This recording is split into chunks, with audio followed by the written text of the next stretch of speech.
The story begins from a dark room where the protagonist tells us about his environment, that he is living in a room which have an old and creepy wall, wooden furniture that's about to break, and bugs occasionally flying in from outside through the ventilator. I envy those insects. After killing the bug, he licks it and says it's bitter. Then he thinks that I've spent my entire life in this basement. Someday, when I escape from this suffocating place, I'll be able to use this self-introduction that I'm writing right now. Normally, one would start their self-introduction with a name. But because I was never called by my name, I don't know it. However, I should have one. That mom must have given me, though I was separated from my mom shortly after my birth. I can tell from the picture of my mom holding me as a baby that she must have loved me. While he is seeing his mom's picture, suddenly a creepy man from behind says that she's dead. Your mom, that is. After that, he angrily turns around and asks him, what do you mean? Then the creepy man replies, she died shortly after your birth by jumping off a bridge. After listening to him, he gets more angry and thinks that this man is my father. At the same time, he's the deranged bastard who locked me in here, so I wouldn't escape. The long corridor of the basement, and the doors with locks. All the keys are within my dad's grasp. After that, his dad laughs and tells him, don't worry, I will never send you outside. Haven't I told you? The reason why your mother chose to die by jumping off. She was afraid. The very world she lived in, this earth, she knew that an apocalypse was coming. That's the reason why I'm not sending you outside, is because I love you. I can't watch my own son commit suicide. After listening to all that, he angrily says, you're lying.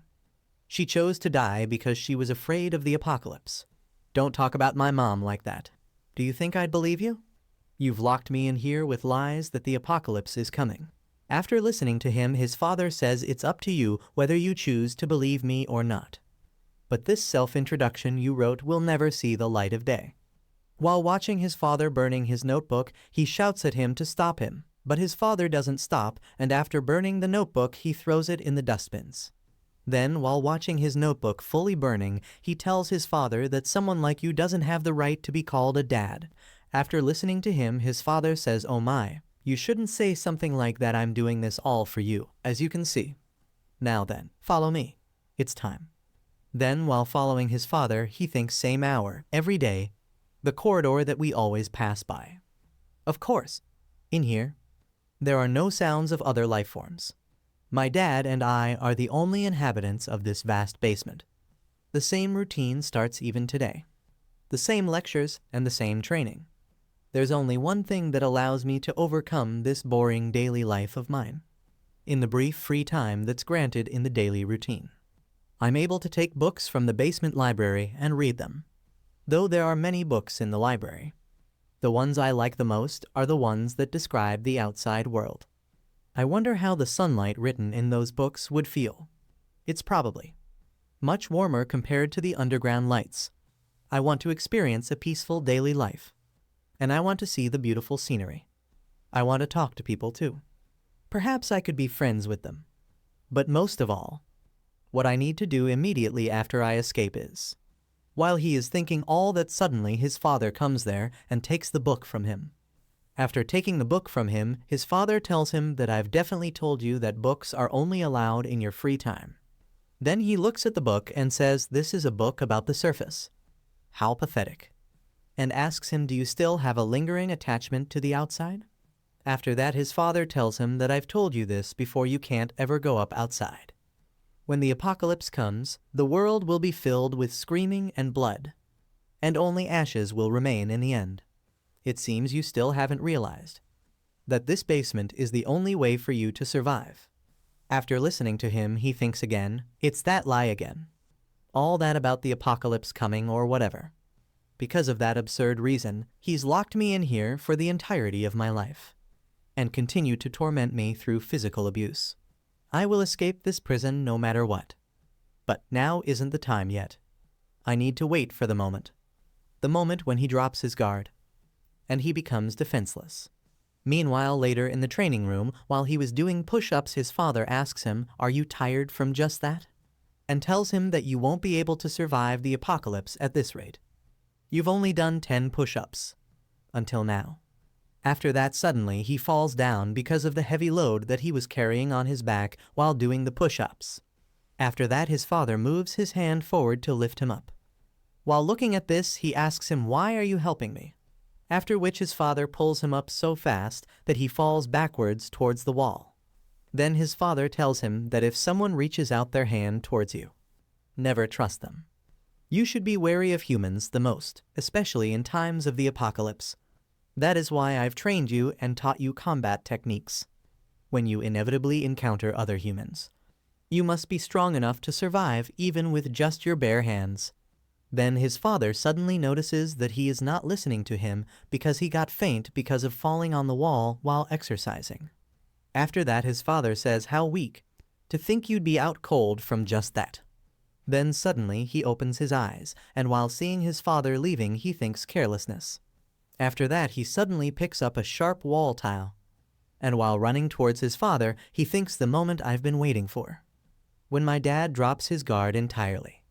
After that, suddenly his father turns around with a very creepy face and dodges his move. And with his full power, he kicks him in the face that this time he actually faints. After that, later, from the sound of the water droplets, he suddenly wakes up and finds himself in his room. Then his father comes there and says, "You're finally awake," and tells him that was a good attempt. Your attack, that is. But didn't I tell you already? If it's not with your bare hands, then all this training means nothing. Therefore, your penalty for using a weapon is you're going to have to train twice as much. Get some rest for now. Tomorrow is going to be a tough day. After that, his father leaves, and he thinks I know something my father doesn't. When he turns the light off, all the electricity in the room turns off for a moment, and all the noise disappears. In that moment, when I focus on my listening, I can hear things I couldn't before. Things from far away. The sound of wheels turning, of birds chirping, and even the noise of a bustling city. From this, I found two truths. But in actuality, it's daytime above ground. The other truth is that Earth is peaceful. My father says that the end is coming. But it's all a lie to keep me locked up underground. And then I'm going to find my mother whenever I ask father about her. He always says that she's dead. But now I know he only tells lies. I think there's a hidden meaning in what he says. She's actually alive. One day, I'm going to escape from here, and I'm going to find her no matter what. Meanwhile, when his father is walking in the basement's corridor, suddenly a phone call comes to him. After that, he picks it up and says, "What is it?" "I told you not to contact me unless it was an emergency." After that, he says, "All right, let him live." Then he suddenly throws his phone and starts crying. Meanwhile, later, he opened his eyes and found himself tied with the ropes. After that, he asks his father, "What are you doing?" and tells him that untie me right now. After that, he notices something and thinks he's not listening. Fine, then I'll slowly break it myself. It's working. It's slowly ripping apart. After looking him trying to break the rope, his father tells him to stop. Then he tells him that you said today's training will be twice as difficult, and asks him, "You can't even remember what you told me." Then his father replies that plans have changed, and tells him that we won't be doing anything today. Not just today, but every day from now on. You won't be able to do anything other than sit in that chair. After listening to him, he asks him, "What are you talking about?" and says, "You said you're going to train me to survive the apocalypse. If you keep up tied up, I won't be able to..." While he was saying all that, suddenly his father replies, "Training is over now." After listening to him, he gets shocked and thinks what's gotten into him all of a sudden. I can't do anything if I'm tied up like this. I won't have a chance of seeing my mom. After that, while seeing him trying to break the rope, his father asks him, "What are you doing?" Then, while using his full strength, he again tries to break the rope. After that, his father comes close to him and punches him.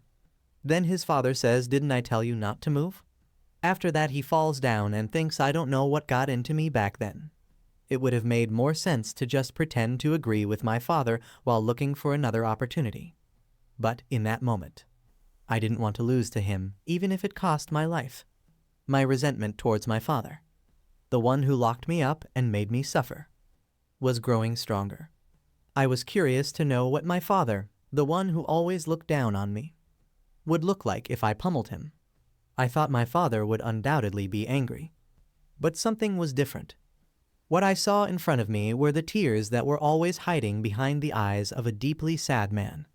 After thinking all that, he asks his father, "Why do you look that now?" Then suddenly his father punches him and he falls down, and the punch was so hard that he gets faint, and the last words of his father which he listened to was, "I hope you'll understand." After getting faint, he remembers something which his father said to him to always keep in mind. The most important rule. Rule number 1 of surviving the apocalypse. Never leave the basement. Because according to his father, there will be no safer place in the world than basement. It have thousands of defense mechanisms that can be maintained for over 126 years. With plenty of food and resources. Trying to leave this place where everything is prepared is like committing suicide by jumping into a fire pit. And he also remembers that his father told him once that the end finds us without any warning. So you must never leave the basement.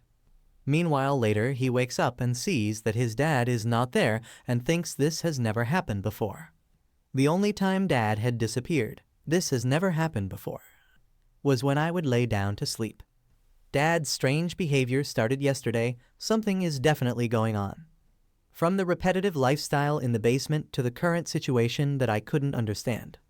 I knew instinctively that something huge was about to begin, and listening to my hunch was a good idea. Then he suddenly notices that all the gates in the basement are opened. After looking at this, he starts running to escape the basement, and while escaping, he thinks a once-in-a-lifetime opportunity. Dad would have stopped me from escaping, but he's not here. After that, he suddenly stops at the exit point and sees the ladder. Then he starts climbing the ladder, and while climbing it, he thinks I found it. Please let that light beyond be sunlight. Then, after reaching the top, he finally escapes the basement, and he sees the sunlight for the first time in his life. It is a very joyful moment for him as he sees the outer world for the first time in his life. After that, he thinks I made it. I actually made it out. While he was standing in between the road, someone asks him from behind, "Kid, what do you think you're doing on the road?" Then he suddenly turns around, and after seeing an unknown person for the first time, he gets happy and starts saying it's an actual person. From looking at this type of weird behavior, the man gets shocked and thinks, "What's with this kid? Did he hit his head or something?" Meanwhile, suddenly, he remembers something and thinks now isn't the time for this. It's too early to let my guard down now that I've escaped. Dad might have noticed I'm missing and could come after me. For now, get as far away from the basement as possible. I have dreamed of this moment all my life. Escape from the basement. And, for the first time, be free. After that, he suddenly stops running and thinks, but why? Why did it open? Was it a malfunction in the safety system? No. The door wouldn't open because of a mere malfunction. Dad's a meticulous person who wouldn't make such a mistake. What if opening the basement door was Dad's intent? No, that's impossible. The one who made the rule to never leave the basement was Dad himself. After thinking all that, he looks around himself, he sees the people sitting together and drinking coffee. Students who are going towards school. An old man who is giving a balloon to a kid. And the kids who are running and playing with each other. After seeing all of this, he thinks that's right, everything Dad said was a lie. It's so peaceful as expected, an apocalypse approaching just doesn't make sense. When he is enjoying the joyful environment, he forgets his dad's words that the end finds us without any warning. Because the environment in which he is peaceful is going to change soon. After that, suddenly birds start moving here and there, and something starts coming towards Earth. While looking at that thing, people start talking with each other that it's getting closer. What in the world is that? I don't know. It's not the moon, right? What? The moon? What are you saying? Can you not see that? After that, suddenly everyone sees some very weird-looking creatures coming towards the Earth like a tornado. After looking at this, he remembers his father's words that never leave the basement. This is a basic rule that best guarantees survival. Then he thinks, however, there is an exception. If the basement's location is exposed to the enemy or a dangerous moment arrives. Rule 1-1 no longer applies. After reaching the road, the monster starts killing the people there, by which everyone gets afraid and starts running here and there to protect themselves. Then, while looking at this, he also gets shocked and thinks Dad had told me once. When the apocalypse comes, the world will be filled with blood and wails. Only heaps of ashes will be left behind. The apocalypse begun. After that, the monsters start destroying the whole city. And while lying down with no hope, he thinks my dad was right when he said the apocalypse was coming. That would mean my mom is dead. Was he right about that, too? Meanwhile, he sees a crowd of people start running towards him because of the monsters who are chasing them. After that, suddenly his dad comes there and pulls his hand to make him run. After looking at his father standing next to him, he gets shocked and asks him how did it. Then his father tells him to run, and don't stop moving your feet. While running, he looks behind and sees lots of people are dying because of all those monsters. Then suddenly his father stops and says there are monsters here, too. After that, he changes his route and tells him to follow him. Then they both change the route towards the broken bridge. While running towards the bridge, he sees many people who were caught by the monster. All this scenario was very horrible for him because he is facing the reality which his father was telling him for many years. Then while running, he tells his father that it'll catch up to us at this rate. After listening to him, his father replies, "Shut up and run. This is the only way to leave the city anyway." Meanwhile, after reaching the bridge, they see many vehicles which are destroyed by different types of alien species. After that, he turns around and says the monsters have followed us to the bridge. While he is running, suddenly one of the monsters who is already on the bridge grabs his leg tightly. And it was becoming painful for him. Then he thinks if I don't get it off me now, I will die. After that, suddenly his father hits the monster's tentacles with a big rock to help his son escape the monster's grip. Then he sees that a flock of monsters are coming towards them very fast. After looking at this, he thinks I have to hurry and run away, but the more I run, the more I realize the distance between the monsters and me is shrinking quickly. I can't get away from them. After that, his father tells him to go. Then he replies, I can't run away in this state. After listening to him, his father tells him that you'll be able to run away by yourself. Then he thinks that's right. Just run, you always ignored me anyway. After that, he sees that his father is giving him his hand to get up and asking him, why aren't you getting up? All this was very shocking for him because in his whole life, his father never helped him like that. After that again, his father asks him, I should be asking you, why aren't you running? Then he replies with anger, I told you. Even if I run, I can't make it far. After listening to him, his father tells him that you can survive, since I have a plan. This is unbelievable for him, and he asks his father what? There's no way you have a plan. After that, his father pulls his hand to get him up and tells him to run. Then he tells his father, wait, you didn't even tell me your plan.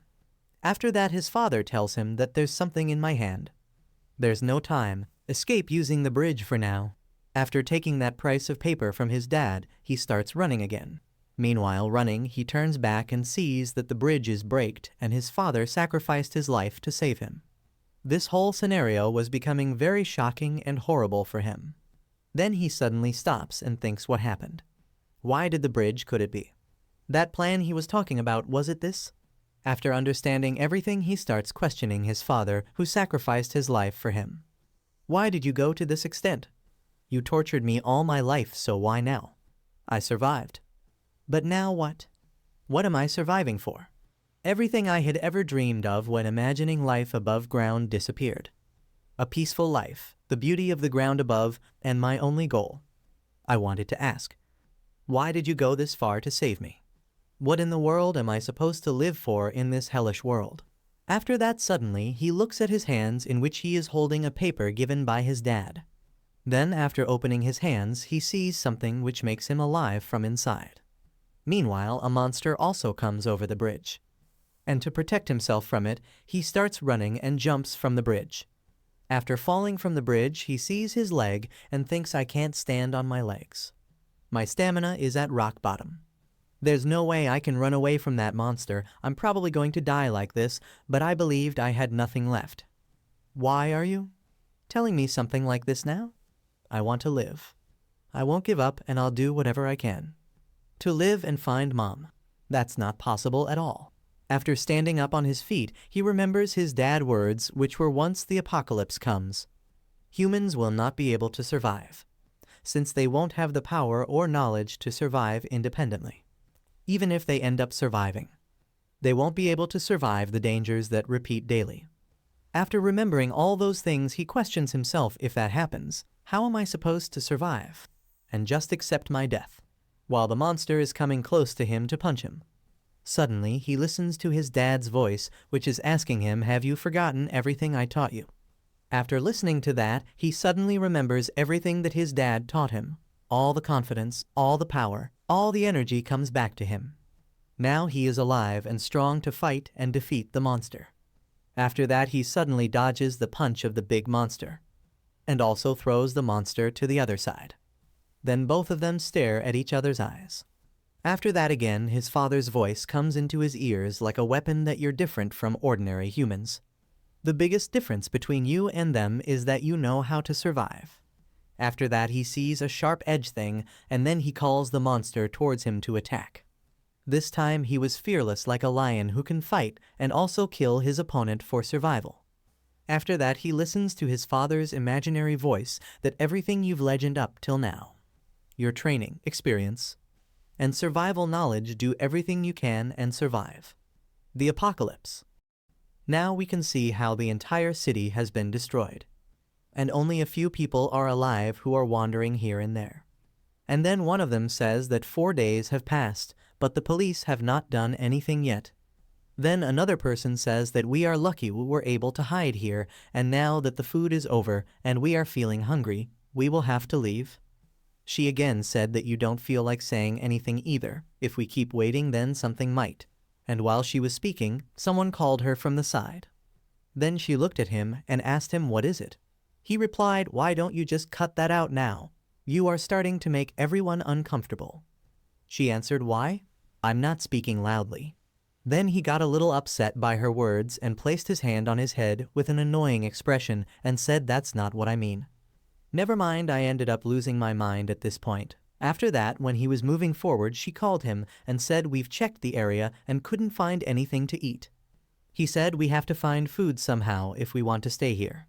Then she remained silent for a while, and suddenly she said that I did not check that place, and after hearing this, he was completely stunned. After that, she said, I didn't look over there, so I'll check again, so please don't give up. Then a slight smile was seen on his face. Seeing her expression, she thanked him, and that too with hesitation. Everyone else is exhausted from guarding themselves against the monsters, so nobody is willing to help. Then he said to that girl, you're the only one willing to help this much. You're a really great kid. She replied, not at all. I'm really not that great of a student. He said to her with full enthusiasm that, let's keep hoping and try to get everyone out of here alive. And after hearing all this, she could not move from there, nor could she say anything. Then they went out from there in search of food and saw 2 people sitting facing each other in a corner. Then she came to them and asked, did they find any food in this area? Then both of them started looking at each other, and a food packet came out from behind and said, yeah, I found this between some piled debris earlier. She was happy to see this food and said, oh, really? Then both of us tore the packet and finished it all in the blink of an eye. Then she said angrily, what are you doing? We said we'd share whatever we find with everyone. She replied, those boring people made that decision. We never said we'd follow along, you know? But even yesterday, you guys ate from the shared food portion. Then he started reacting as if he didn't remember or hadn't eaten. After that, she said to them, if that's how it's going to be, I'm going to report you guys. Why don't you go ahead and try? Do you think we're just going to sit by and watch? He said to her. She immediately replied, it's pointless. You probably won't be able to catch me anyway. If there's one thing I'm good at, it's running away. As soon as he was moving forward, there was a loud shouting sound from behind, and they all suddenly became very scared. Then they started asking each other whether you had also heard that sound. Then the girl tells him that it came from far away, so I think we're okay. After listening to her, he breathes out and says, right, I got scared for nothing. Then he suddenly sees a little girl who is sitting in the corner. After looking at her, he smiles and asks her, weren't you so confident just a minute ago? And also tells her that you're nothing but a little wuss. I'd like to see you run with those shaky legs. Then she looks at the packet food, and while she is looking, suddenly someone says, oh, you're back. After that, the guy asks her, well, did you take a look over there? Then she replies yes. After that he asks her, and what about food? Then the little girl replies, I couldn't find anything. After listening to her, he says, I guess I'm not surprised. That's okay. The fact that we're still alive is what's most important. While he is talking with her, suddenly a monster comes there by breaking the wall. After that blast, everyone falls down, and the guy who she is talking with calls her for help. But she ignores him by saying sorry and runs away from there. While looking at her, leaving him aside, the guy asks her, why are you ignoring me? Then she replies, I told you, I'm not a good person. And on the other hand, while running, the girl asks the bald guy that where did that monster come from? Then the bald guy tells her to don't look back. Meanwhile, the bald guy looks at front and says there's one over there, too. Then, while seeing the little girl running towards the monster, she says it's okay. If she gets caught, we can use her as bait. We can run away to the side. After saying that, she thinks what an idiot. She's running towards the monster. Meanwhile, the monster throws its tentacles to grab the little girl. But she doesn't stop running, and she dodges so fast that the monster isn't able to grab her. After which, by jumping and sliding, she safely escapes. After watching her escape so easily, both of them get into shock, and the bald guy remembers that she told him that she is very good at running away. Then the bald guy says that no way she was telling the truth. Meanwhile, escaping the danger zone, the little girl hides behind the wall and sits down to take a rest. While sitting and taking long breaths, she thinks maybe they're gone now. After that, she sees our protagonist, who is sleeping next to her. While looking at him, she thinks, is he alive? Then she suddenly sees a monster who is also there, but it cannot see them because of its strange body, which doesn't have eyes, but has ears who can listen to them. So she stops where she is standing and also stops making noise so the monster couldn't hear her. After looking at the monster who is coming close to them, she suddenly pulls the boy and saves him from the monster. Then the monster leaves, and she takes a long breath and thinks, I think it's gone for real this time. After that, she sees that the boy opened his eyes. Then he suddenly jumps back to maintain a distance from her and asks her, who in the world are you? What were you trying to do to me? After listening to his questions, she gets nervous. Then he remembers his dad's words that you must never forget at any given moment to keep humans far away from you. After that, she asks him, what do you mean? And tells him that I just hid you in case the monster was able to find you. After listening to her, he again remembers his dad's lesson that don't ever trust humans. They want to use you and kill you. After remembering that, he thinks as long as dad's right. I won't be able to survive for long if I get close to a human, since they're cunning creatures. Then he asks her, how am I supposed to believe you? After that, he suddenly sits down holding his stomach. While looking at him, she asks him what happened to you. Then he replies, I'm hungry, and thinks that I last ate something 5 days ago in the basement. I've reached my limit. I've been taking long breaks to preserve whatever energy I had. To think I'd come into contact with a human now. Then she replies that I don't have anything to eat. After listening to her, he asks her, what are you talking about?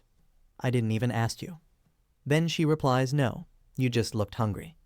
So, in case you asked, After that, he suddenly sees something and asks her, what's that? After listening to his question, she gets nervous and thinks, what should I tell him? Meanwhile, on the other side, he thinks, what in the world did that human drop? I don't know what it is, but I seem to be getting hungrier when I look at it. Could it be? After thinking that, he asks her, is that food? Then, with full of nervousness, she replies no. After listening to her, he says, maybe I was wrong. Then she weirdly laughs and says, what are you talking about? There's no way this is food. After that, she thinks he can't even recognize what's food. That boy's definitely an idiot. I could probably gloss over this. Meanwhile, after thinking deeply, he tells her that you are lying and asks her, you think I'd believe a human? After listening to him, she gets nervous cause she was really lying. Then he tells her, you'd be wrong to think I'd just believe you, since it's obvious that everything a human says is a lie. After listening to his weird talks, she holds her head and starts thinking that I was wrong. He's more of an idiot than I thought. Then, after looking at her, he thinks, judging by her reaction, it means that thing is food. I need that food. If she doesn't cooperate, I'll have no choice but to use force. While he is thinking all that, suddenly she takes out the food and says it's exactly half. I can't give you more. You look really hungry, so I'm especially giving it to you. After taking the half part from her, he thinks, why is she sharing? Doesn't she know it'd put her at a disadvantage if she decreased her rations? After that, she tells him, you have to pay me back fourfold, though. Okay. You can't forget. Then he replies, I got it. And while eating, he thinks fourfold, so she did have an ulterior motive. Humans truly are cunning creatures. After finishing his food, he starts leaving. Then, while looking at him leaving her alone, she asks him, where are you going? Then he replies, now that I've eaten, I'm moving, human. After that, she again asks him what? Where in the world are you going in this situation? And tells him that this is my neighborhood, so I know this place really well. I'm sure there's nowhere to go because it's surrounded by monsters. After that, he suddenly turns around and asks her, you know this place really well. Then she replies, yeah, since I grew up in this neighborhood. After that, he asks her, in that case, do you know where the subway is? Meanwhile, later, while going towards the subway, she thinks, how did I end up guiding this idiot? If I had known, I wouldn't have shared my bread with him. After that, she suddenly asks him, why the heck do you want to go to the subway? Then he replies, because it's safe there. After listening to him, she gets angry. Then he tells her that it's concentrated in goods we need for survival. There is a route for us to travel away from the eyes of the monsters. And more importantly, the subway makes it hard for the monsters to detect humans. After listening to him, she starts thinking he truly is a strange boy. He speaks as if he knows something, especially when he couldn't recognize the bread earlier. Meanwhile, they finally reach to their destination, and she tells him that I'm sure it was somewhere over here. After listening to her, he asks her, are you sure it's here? I'm sure I heard the subway is underground. I knew it, you were trying to deceive me, right? Then, after listening to his weird questions again, she angrily replies, obviously, this isn't the subway. I'm trying to find the entrance. Wait here for a bit. If I go here, I'm sure I'll find it. Then suddenly a person comes in front of them. After looking at that stranger, he says, I came here because I felt something, but I didn't realize there would be actual people talking here. Then he asks the old man, who are you? After listening to him, the old man replies, your words are coming off rude, young man. We'll leave the introduction for later. Follow me.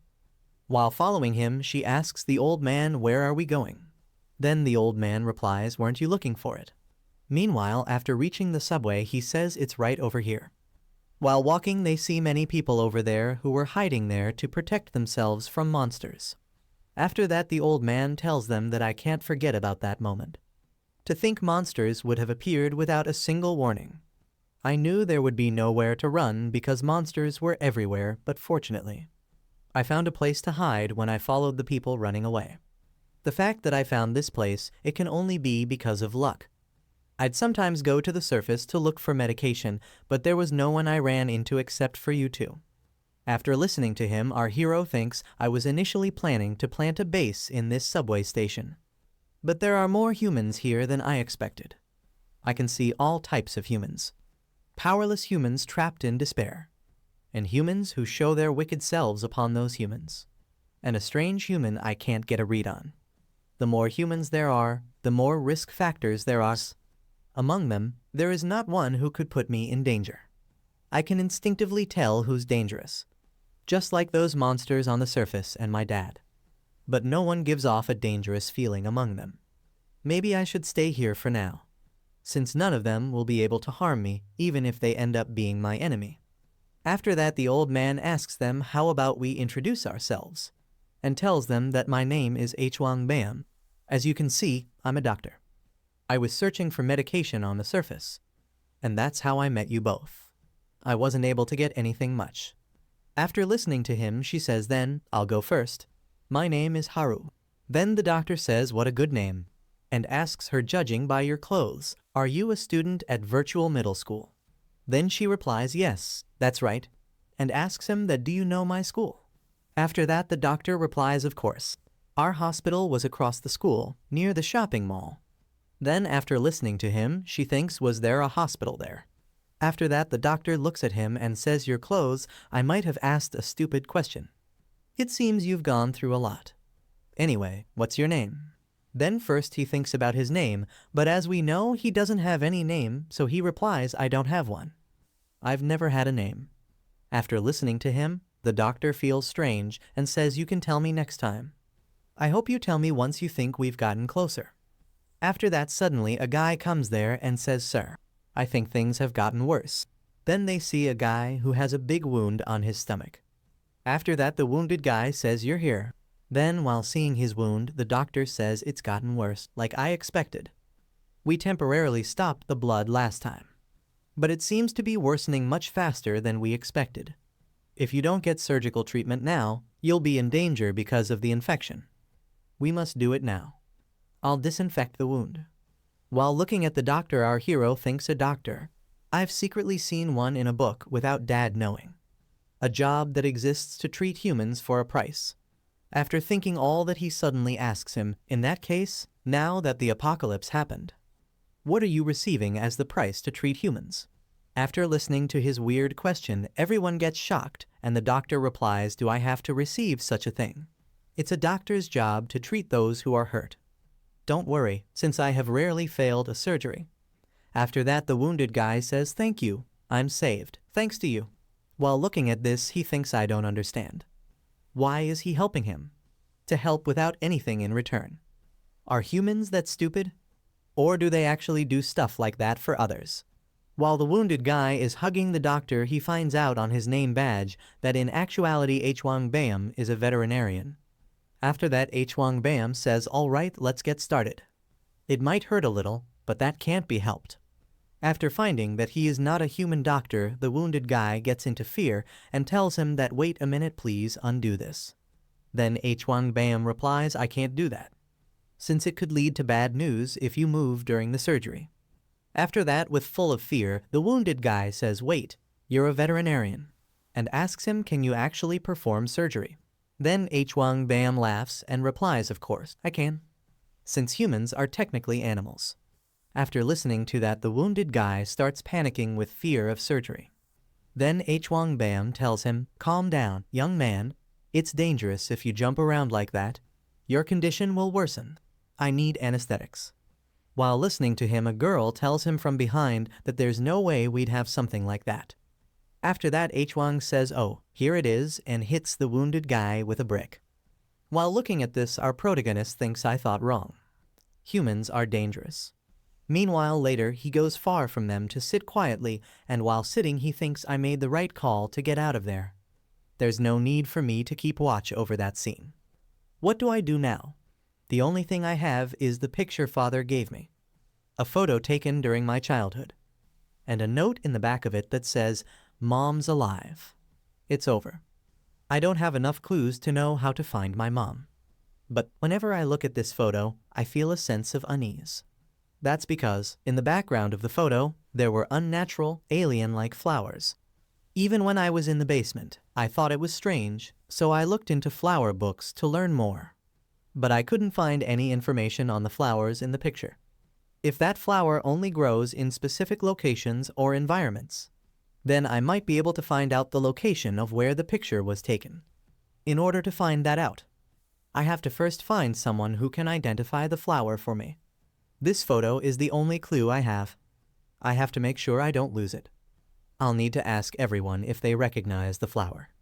Meanwhile, on the other side, a girl tells a guy that boss, I gathered everyone. Then he replies, let's begin, and tells her that bring everyone over here. If they refuse, then use whatever method you want. After gathering at one place, forcefully people start asking each other why we are gathered here. Then a guy from the crowd asks the boss of the group, hey, why are you making us gather here? Are you allowed to manhandle us like this without any explanation? Are you listening to me? After that, he suddenly turns around, and from his eyes, the guy gets into fear. And while moving towards him, the boss of that group thinks I can look into the depths of the human mind. I can see what thoughts they're hiding inside. I can see it from their eyes. Fear, he hides it by acting tough on the exterior. But in front of me, it always reveals itself. After getting punched by the boss of that group, the guy falls back from him. Then he pulls him up, and while pulling him, he says, that's right. That's what I wanted to see. Show me more. Your true form deep within your soul. After that, suddenly his group member comes there and tells him that boss, it looks like some people aren't here. After listening to her, he asks her what are saying. Then she replies an older person, a boy, and a girl. And there was another injured person. After listening to her, he tells her that I'm sure I told you to gather everyone, and asks her so what happened. Then she replies that Zone was given to that thuggish guy. But he never listened and suddenly disappeared. After that, the boss says the thug, that scoundrel. We never could get that guy under control. Fine, I'll do it myself. After that, while going towards them, he tells her that I want to look at their faces when I find them. Then she asks him, boss, what should we do about this one? After that, he replies, tie him up and throw him outside. After listening to him, that guy gets into fear, and in panic, he says, you can't. I'll do whatever you ask. Meanwhile, on the other hand, our protagonist suddenly awakes and thinks, did I fall asleep? I couldn't get any good rest the past few days, because I had to guard myself against the monsters. After that, he suddenly sees something weird and thinks, where am I? I'm pressing down on my foot, but I can't get a sense of the ground. Is this place trying to swallow me up somehow? No, I might somehow be swallowed up already. While he is trying to escape, suddenly something starts grabbing him, and that thing fully covers him. After that, he suddenly wakes up and thinks a dream. But it felt so real.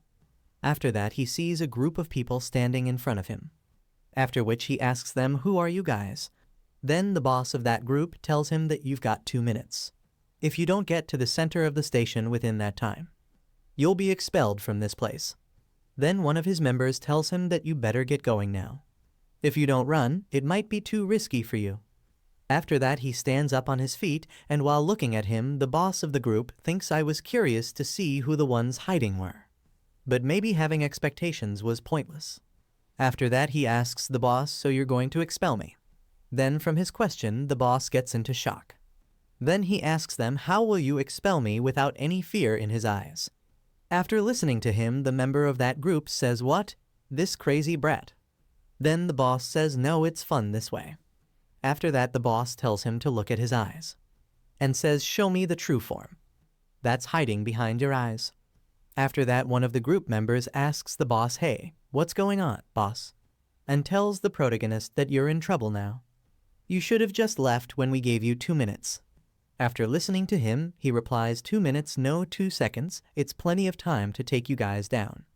Then, after listening to his reply, the group member starts laughing and says, it's just as you said, boss, this guy's funny. Then he takes out his knife and asks him, so are those your last words? After that, his boss stops him. Meanwhile, our protagonist notices that his family photo is missing. After looking at him, that he is getting worried about the missing of his family photo, the group member shows the photo to him and asks him, oh, are you looking for this? Then he twists the photo and says, I wasn't expecting to find anything worthwhile after looking at you. All I found was this dumb photo. After listening to him, he tells him that if there's even a scratch on that photo, I'll kill you. Then, after looking at his fearless eyes, the boss of the group takes the photo from his group member and tells him that come any closer, and I'll rip this up. After that, he suddenly stops from attacking them, and the group member starts beating him. And while beating him, he asks him, where did all your confidence disappear to? That photo must be real important to you. While getting beaten from that punk, he thinks, shit, I was too careless. I can't believe I lost the photo while falling asleep. I knew humans were more dangerous than monsters. After that, the group member asks his boss, that boss, what should we do about this guy? We should definitely expel him, right? Then the boss replies no, and tells him that when I looked into his eyes just now, the inside of his soul is so deep that I couldn't see anything. We're going to keep watch over him. I'll leave this photo under your supervision. After listening to his boss, he asks him, we have to go that far for this guy. Then the boss tells him that's an order. After that, he replies, all right, boss, and thinks, now that you say it, when that kid was about to attack us, I did get a little scared. As long as I have this photo, that kid won't be able to move a muscle.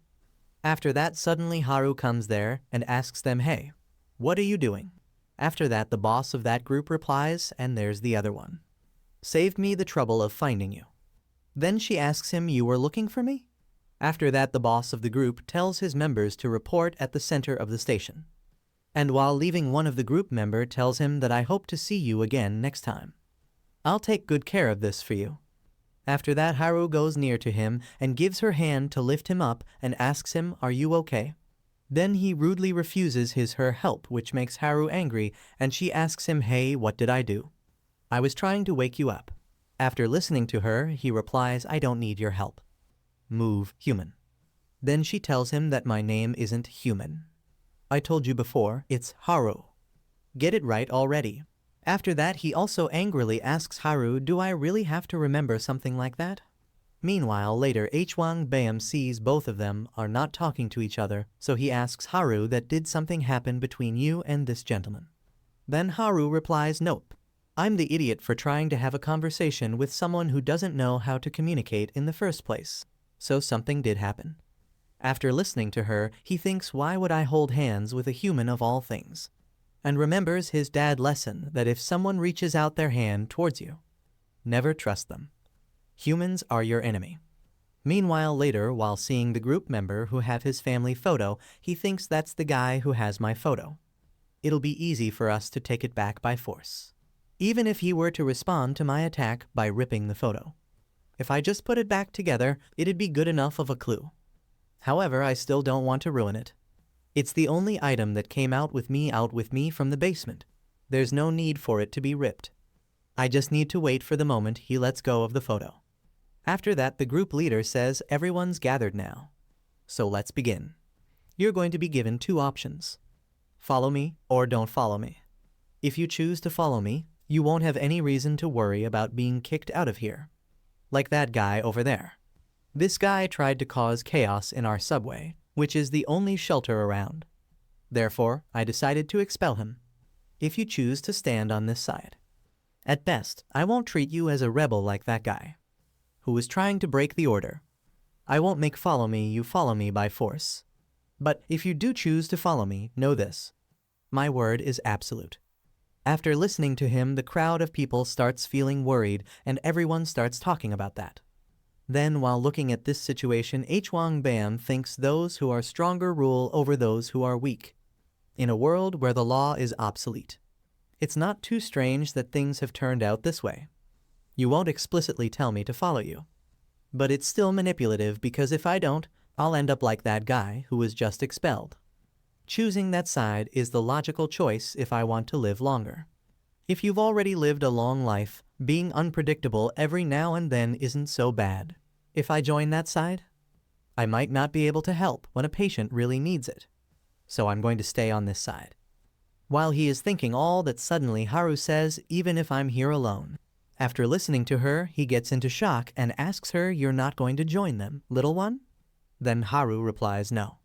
After that, Hwang Baem tells her that hurry up and go on over there. If you think you're going to stay here, you're being foolish. After listening to him, Haru laughs and says, "But, sir, I don't think I'm the only one being a fool here." After listening to her, he again gets into shock, and he sees that no one is joining their group. After that, a girl got confused and said, "Why is no one including me? I didn't plan on staying here, damn it." Do you all get it now? We're screwed. Those guys are now going to watch for us. Our fate is to be captured and tortured. Then someone says from behind, "No, there's no way. It won't be that bad." Then the girl smiles after listening to that. There is another girl who is mentioning these things, and again, she said it won't get as bad as torture. Won't they starve us to death or kick us out to be food for the monsters? The girl who is listening to her shouts angrily and says, "I knew it, we're screwed." A little girl came running and collided with the doctor. The doctor said to her that, "Kiddo, you can't run around." The man beside her says, "I'm sorry, elder. I should have held onto her properly." The doctor laughed and replied, "It's all right. She's at the age where she should run around. Kiddo, listen to your dad well." The little girl said something softly to him. The doctor replied, "I can't hear you very well." Again, she said the same thing, but this time she screamed angrily and said, "He is not my dad. My dad is somewhere else. He's probably looking for me with my mom." The man also replied, "To be honest, she's not my kid. We simply crossed paths while running away. So until we find her parents, I'm trying to play the part of her guardian." After that, 2 men were gossiping at the gate, and one of them came to Armik and said, "You can't come over here. The boss said so. Anyone who leaves this room will be severely punished, So don't think you're an exception just because you're young. But he didn't reply and kept silent because he was thinking about that bastard who took his mom's picture. After some time, we see the resource stuff or food items are there for distribution. Again, that girl complained that what? Why are we only getting this much? You can obviously tell there's a difference with those guys. He replied, boss rules. Either way, you guys are stuck in that room not doing anything anyways. Do you really need to eat a lot? Now we see a person who is lying down but wakes up after smelling some fragrance and thinks I smell something good. Is it his time? Now we see those two people who were distributing ration. They are talking to each other that ration are finally over. By the way, do you know that person? The other one replied, who? He said the one called Boss Left-Hand Man. Oh, that person looks dangerous. Then he replied, yeah, his nickname is Chicken Comb. He doesn't listen to the boss well and goes around alone. But I guess there's still a reason he's called the boss's left-hand man. He kills people ruthlessly with a smile, or so they say. Anyway, he's considered very vicious, so you can't bother him, not even by mistake. If you were to ever rub him the wrong way, well, it's said you're better off being eaten by a monster. Then all of a sudden that little girl comes running fast with her food and collides with the boss's left-hand man and her food gets scattered. After that he tells her, my God, little kid, it's dangerous to be running around here. Now my clothes are like this, follow me. After looking at him coming towards him with the little girl, two of the guys standing there start talking with each other that look over there. No way is the next victim that kid. Ruthless as expected to think he'd bother such a young kid. But why is he coming this way? After that the boss's left hand says, hey, you listen. Then he replies yes. After that he tells him that it's nothing much. Give this kid her rations. Then the guy says yes, but the rations are 1 per person. After listening to him he says then you can just give her mine. Then the guy gives the food to her and thinks why is he giving his meal? I know. Is this the food torture that's only talked about? To bother a kid while giving his own meal. How vicious, yet persistent. After that suddenly the guy who was before with that little girl comes there and tells the girl to hurry and get behind him. And asks the boss's left hand that what exactly did this kid do wrong.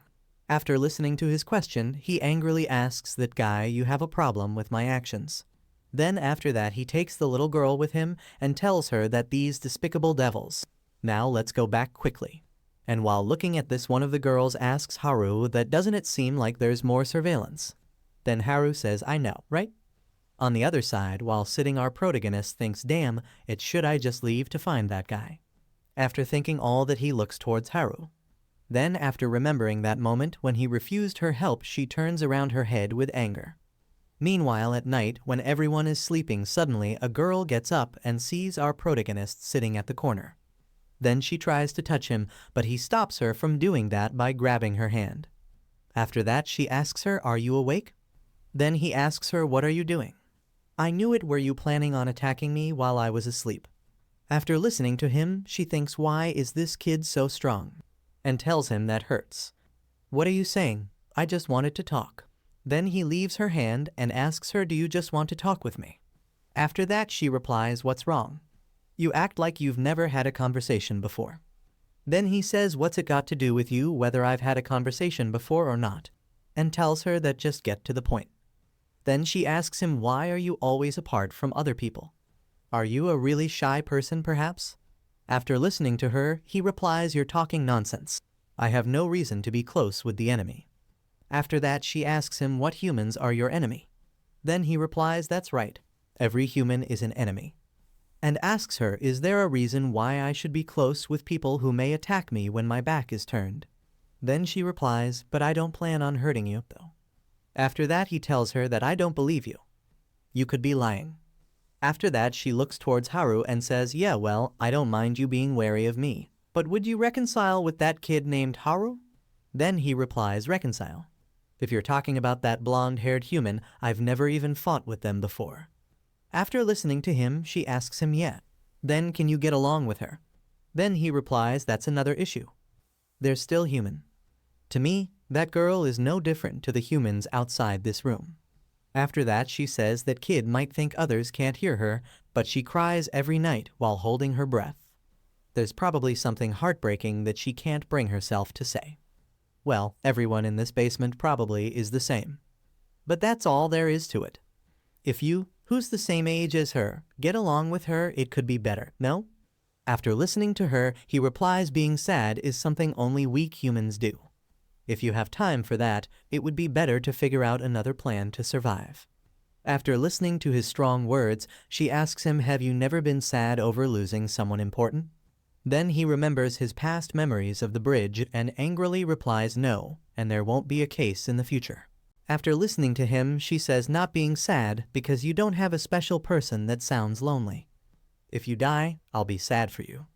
After listening to her, he looks towards her and says way to make a person feel bad. I'm never going to die. And I'm not going to care if you die. After that, she stands up and says, how cold did I talk too much? I won't bother you anymore. Sweet dreams.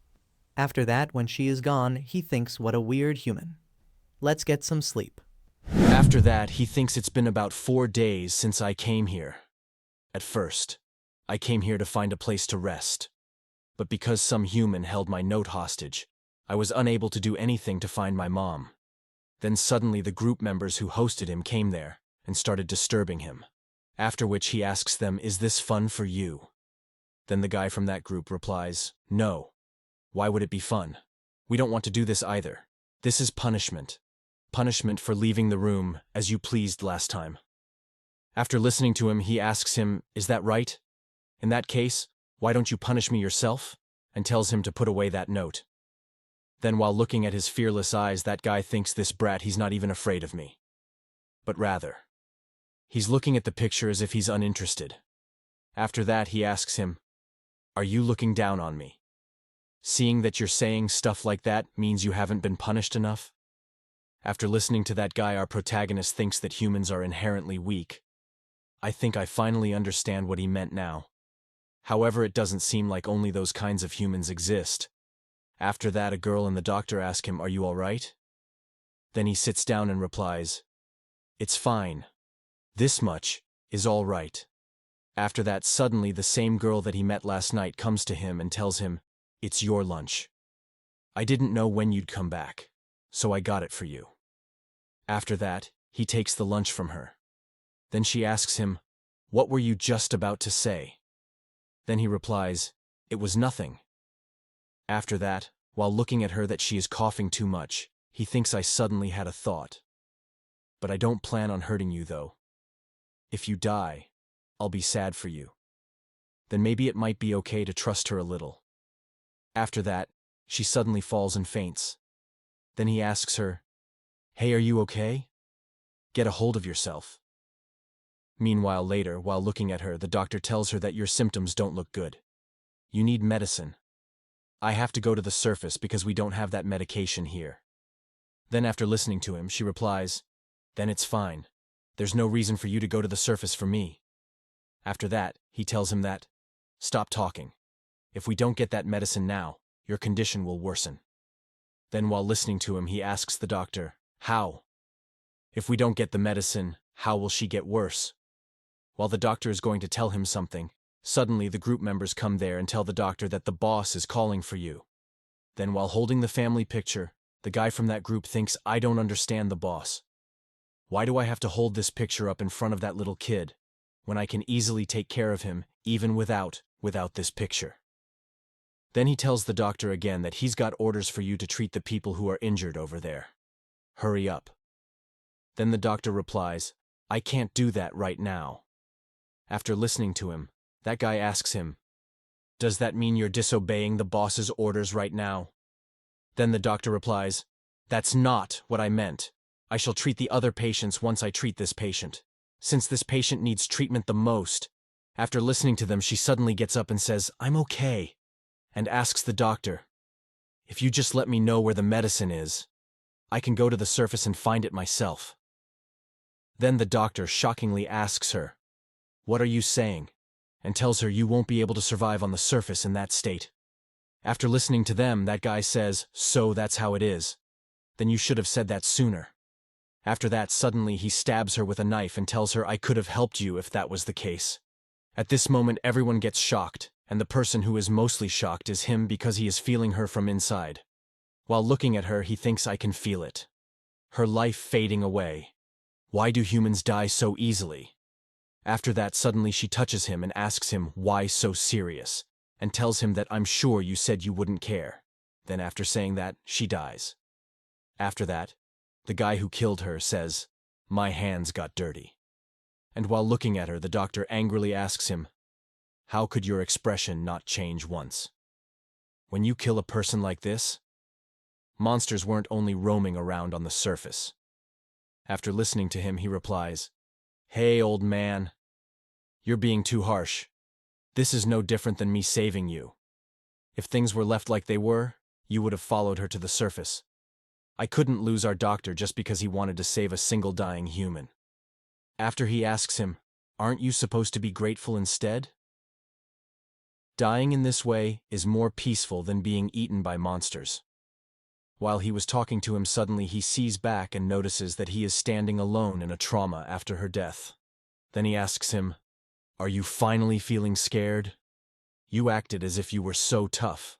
After that, suddenly he looks at him with his fearless and full of anger eyes, and tells him that you don't have the picture. After listening to him, he looks back and says, "Oh, I guess I dropped it when I grabbed the knife earlier," and asks him, "So what are you going to do about it? Are you gonna jump me or something?" Then he jumps on him and replies, "Yeah."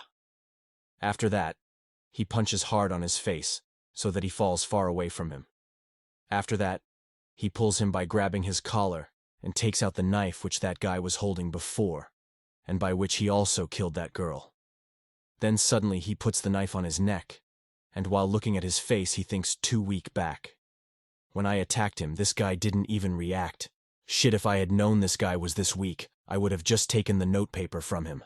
If I did that, then this would have never happened. Then he thinks whether he should kill him or not. And he listens to his father's voice, which is telling him to kill that guy. He also listens to his father telling him that shouldn't have mercy on your enemies who become defenseless and be sure to end it. While he is thinking all that, suddenly, the doctor tells him that, "Stop if you kill him. You can't undo it." Then he turns back and asks him, "I can't undo it? Are you worrying about this human right now?" Then the doctor replies, "No, I'm talking about your heart right now. Think about it carefully. Do you have to go as far as killing him?" After listening to his great advice, he looks at the knife in which his reflection is coming, and he looks at his face carefully. Then remembers the past moments of his life when he was asking his father, "Is there a real reason to kill them?" And also telling his father that, if I beat them up to the brink of death, they'll forget about attacking me. After listening to him, his father laughs and replies, "You won't be able to stay alive with a weak mindset like that." Then after saying that, his father asks him, if that's not the case, then are you afraid of killing humans? After which he replies to him, "Don't get ahead of yourself, since I'll never become like you." After remembering the past talks with his father, he thinks, if the apocalypse comes like you said, then I'll stay alive in my way. I won't become like you and go around killing everyone just because I don't like them. After thinking all that, he drops the knife from his hand. Meanwhile, looking at this, the doctor gets happy and tells him that you made the right decision. After listening to him, he says, "It's not because of what you said. It's just I feel like I'll become the same as him if I kill this guy." Then he thinks, and there's no particular reason to kill him. Why does it matter to me whether she lives or not? Even if she lived, she wouldn't have helped find Mom either. It doesn't matter to me. Then while looking at this, he doesn't have a knife in his hand. The guy from that group tries to attack him from behind. But he suddenly notices him and protects himself by using the guy whom he is holding as a guard. After that, he punches that guy too. Then he sees the last guy in that group, and he asks him, "What are you doing?" After which he shows his family picture to him and asks him, "This is a picture that's precious to you, right?" Then he also asks him, "So what?" After which he cleans the picture, and while giving that picture back, he replies, "Nothing. Just be careful with it." After that, the doctor says, "Now that I think about it, I don't see the child and the girl." Then a guy standing there tells him that they left for the bathroom together earlier. Maybe you can consider it a relief. that they weren't able to see this because of that. After that, one of the men standing there asks him, "Wait, if you were able to easily win against these guys, why didn't you do anything until now?" After that, he replies, "They held something of mine hostage." Then that man asks him, "You mean that piece of paper? Just how important is that to you?" After listening to him, he replies with a louder voice that it's important, which makes that man quiet with fear. Then he tells everyone, "Come to think of it, there is something I wanted to ask you." After which he shows his family picture to everyone, and while looking at it, a girl standing there says nothing comes to mind. I've also never seen a flower that looks like that before. Then the girl asks him, "Oh, where did you take this picture?" After which he replies, "I ask because I don't know." Then a guy standing there says, "It wouldn't be so difficult if we had internet access. But it seems it won't be easy just by looking at this picture at this moment." After that, the doctor asks him, "By the way, why do you want to know the location of this picture?" Then he replies, "Isn't it obvious? I'm going to go there." After which the doctor asks him, "While I did see how you fought just now, you are aware that the surface is swarming with monsters, right?" And tells him that even if you did find out the location, it will be hard for you to survive out there. Then he replies to him with full confidence that, "No, I can survive," which makes everyone shocked. After that, he didn't expect to find people who would recognize this at a glance anyway. Then suddenly the boss of that group comes there and says, "So this is what it's come to. I told that boy to hold on to that picture. Well, but he couldn't even follow such a simple order. Well, it doesn't matter. Now that it's come to this, I guess I'll use a more intuitive method." Meanwhile, above the basement on the surface, suddenly we see a monster who is digging down to go inside the basement. The boss's two people were talking to each other while he was eating, but that little girl came near him and said, "Why didn't you flush after going to the washroom?" The girl replied that the flush part was broken and I was not able to do that. Then a boy comes or says that it is already too late, you should go now. Then that little girl starts staring at him. Then the boy says to him, "Don't look at me like this because I am also doing this to survive here." After that, those people who were making food saw them, and he said, "Look, maybe they were fighting." Then suddenly something fell from above. Then he asked the other person, "What have you put on him? What is it?" He replied that he did not talk about anything and just shook it. Then all of a sudden rocks started falling from above, and when he looked above found that the roof was breaking and something was visible coming through it. Suddenly a monster appeared in that hole and attacked him. So if we move back to our main character, we see that the boss is standing face to face with him. And when he looks at the fallen man, he thinks, "I knew it.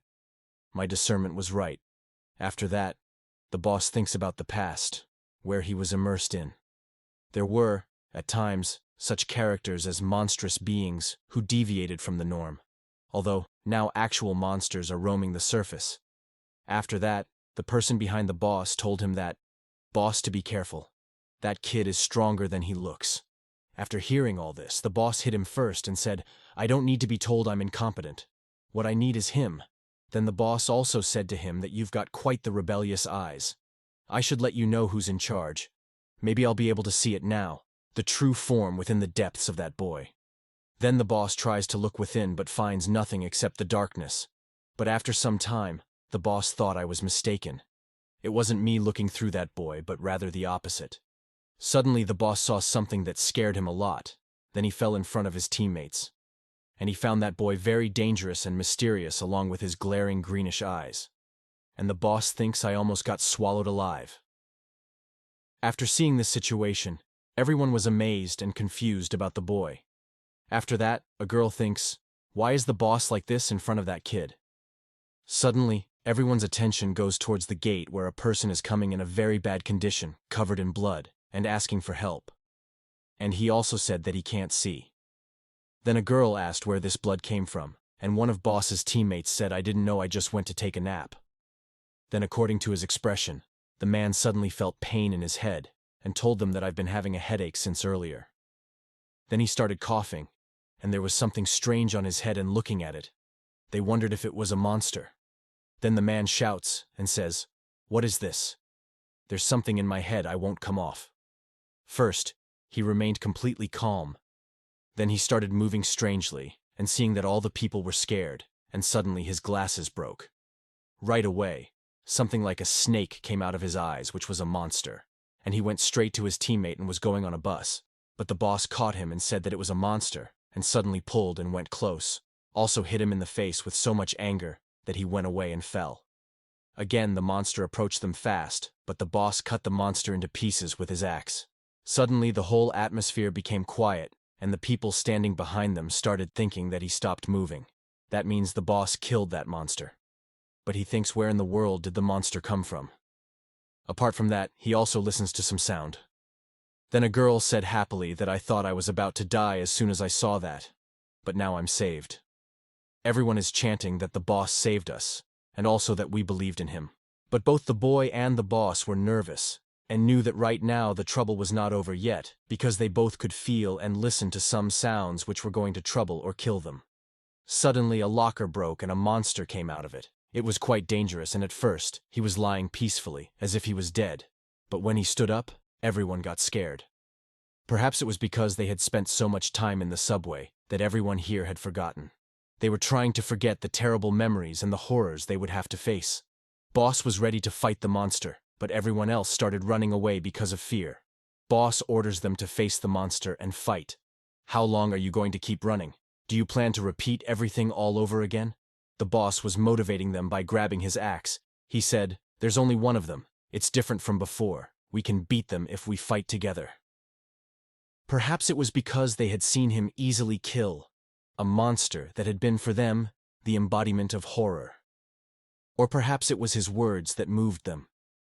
Then his teammate said, "That's right, we can do it. We just saw the boss kill a monster, and we don't have anywhere else to go if we run away." After that, they said, "He's right. Let's kill that monster on our own." Let's begin to face the monster. Monsters are no longer the object of our fears. It was the first time since the monsters appeared that they felt hope. Then she said to his boss that give us the order. But at this time, suddenly, something started happening to the boss, and blood started coming out from his nose. And after looking at this, his teammates get afraid and shocked. After that, a creepy creature came out of his mouth, which is a monster.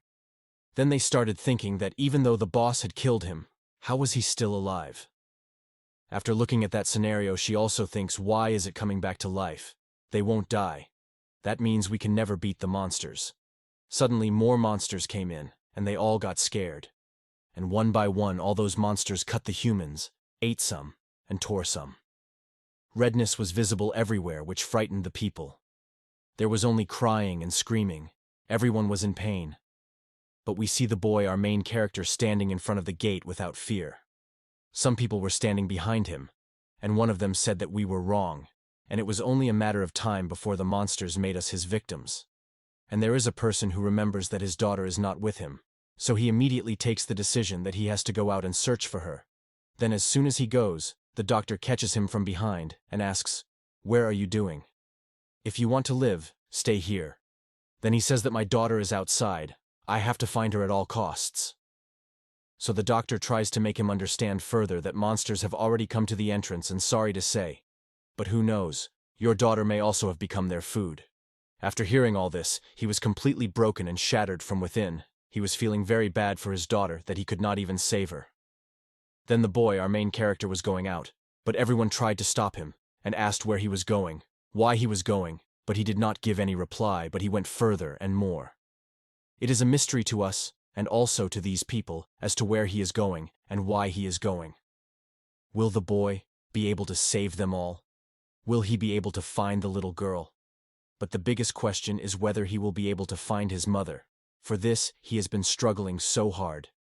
To know the answers to all these questions, stay connected with us, and stay tuned. What's gonna happen next to find out?